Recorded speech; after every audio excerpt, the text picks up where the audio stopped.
Joining us now from Salt Lake City is the pilot who pulled off this amazing rescue, Mr. Terry Mercer. Terry, good morning. Good morning. How you doing?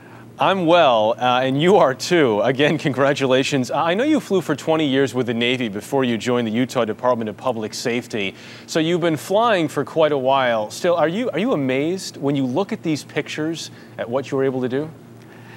You know, you go out there and you look at the at a pinnacle like that, and I knew I could do it, and it was easy. But when I look at the pictures amaze me because I didn't realize that it would be so, have that kind of an impact on the pictures. Terry, explain to me how this works now, because you're dealing with skid room here when you're piloting a helicopter, and you were dealing with a very limited amount of skid room.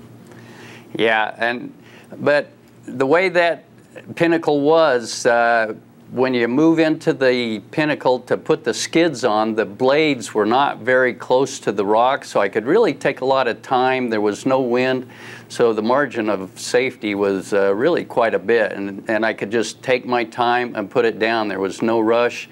If I put down and the skids were rocking or slipping, I could pick it back up and move it over and put it down again.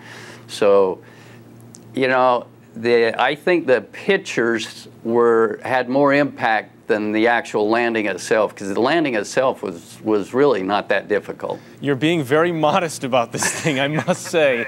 I know you had to land 11 different times. Were some calls closer than others? The third time I went in there, I didn't realize quite how critical it was, and I backed off of the edge a little bit, because as I landed, I was looking over the edge. And so I backed it off just a little bit, and when the person in the left seat got out, it shifted the center of gravity and allowed the aircraft to rock back on the skids.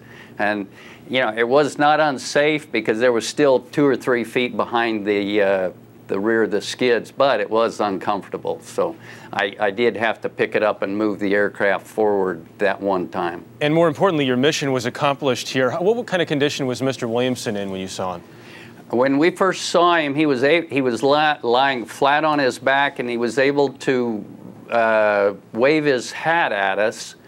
And once we circled over him, he dropped his hand, and I didn't see any more movement from him. So I was hoping that he was just still alive, but we could tell he was in pretty serious condition. And we're told he is okay this morning, and that is very good news. Terry Mercer, thank you so much for your time, and again, congratulations. Well, thank you. I appreciate it.